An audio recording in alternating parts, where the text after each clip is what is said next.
Did Return of the Jedi really not make a profit? How is this possible? Well, first let's get to how this all got started.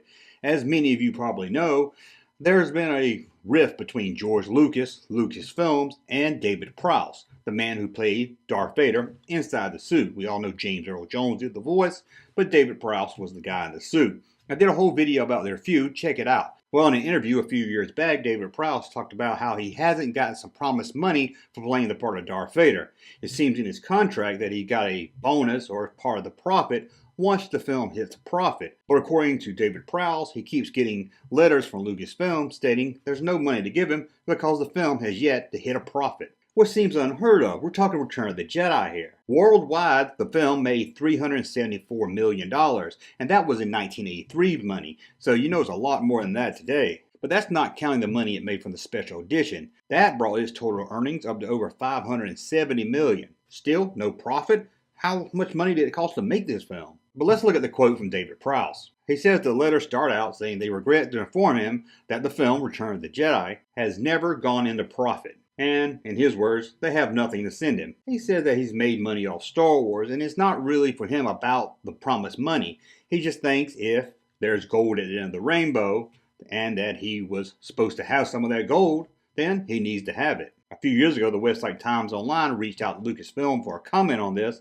but of course, as you can guess it, they had no comment. But let's dig into this more and find out why Lucasfilm is saying Return of the Jedi hasn't made a profit. There seems to be a key word in all this. One, we're talking about a shared profit, and the other, we're talking about a net profit. First, it seems there's two different profits. One, a studio calls the gross profit, and another one called the net profit. These are two different types of profits, and based on which one you're going to get money from, you may see your money and you may never see your money. But let's break down these two types of profit that show up in movie contracts and see what the difference is. Let's start with gross profit. It's very rare for an actor in his contract to get money from gross profit, unless you're a big name actor. If you're an A-list actor, sure you can get that in your contract, because the studios are going to bend over backwards to get you in the film. But what does this mean, gross profit? That means you get a percentage of the profit based on the gross of the film. How much this movie makes at any cost, you get a piece of that in profit. Let's say the movie made $375 million at the box office.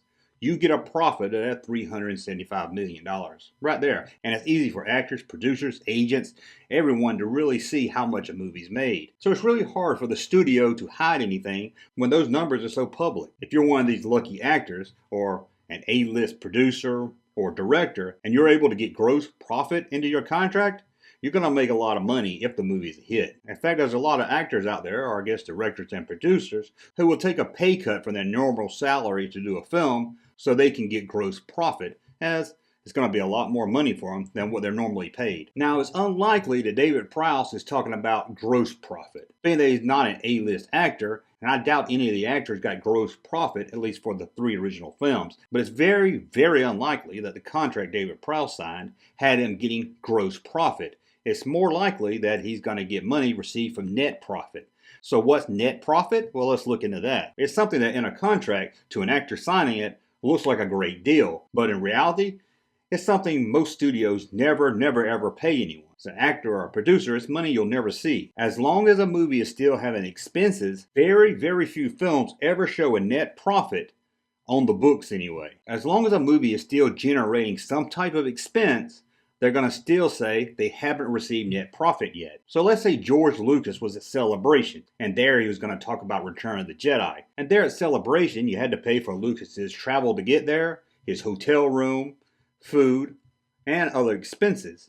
And they can say since he talked about Return of the Jedi, that's going to go into the expense part of making the film Return of the Jedi. So it still hasn't hit a net profit yet because it's still generating expenses. As you can see here, you can really play around with that word net profit. A film will never hit that net profit because it's always occurring expenses. If Lucas or a creator of any other film keeps talking about it, and it can be worked into the books as being promotion for that film, it falls into the expense and net profit is still not earned. Again, let's say George Lucas was at Celebration, running up expenses. Let's say when he returned back to Lucasfilm, his expense for the whole travel was $25,000. Well, that money's got to go somewhere in the books. So all that money can be moved in the books to be an expense for Return of the Jedi, claiming that he's promoting the film. If George Lucas, well, before Disney bought it anyway, let's say even now, if Kathleen Kennedy or anyone talks about any of the Star Wars films, they just say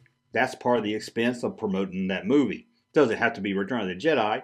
Doesn't have to be Star Wars Disney related. All studios do this. What about David Prowse? Will he ever get the money that he was promised in his contract? That's very unlikely. But he could contact a lawyer and try to fight it in the courtroom to get his money. And it would probably get settled out of court because it's most likely any major studio, not just Lucasfilm, wouldn't want to open their books for the courtroom and make everything public knowledge, especially for a big blockbuster like Return of the Jedi.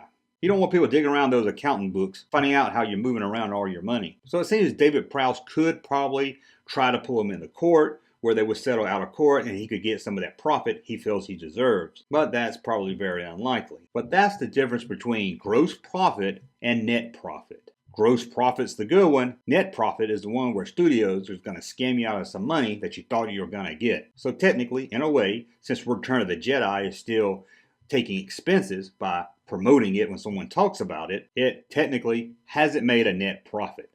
So when you hear people say, did you know Return of the Jedi has never made a profit? Well, you got to tell them it's never made a net profit. It has made a gross profit, and it did make its money back for sure. But now you know the rest of the story. I want to thank you for watching. Please thumb up my video if you like my content and subscribe to the channel. And I'll be back very soon with a whole new video. Hey, Junkman channel popping though. Thank you, sir, for that unsolicited testimony.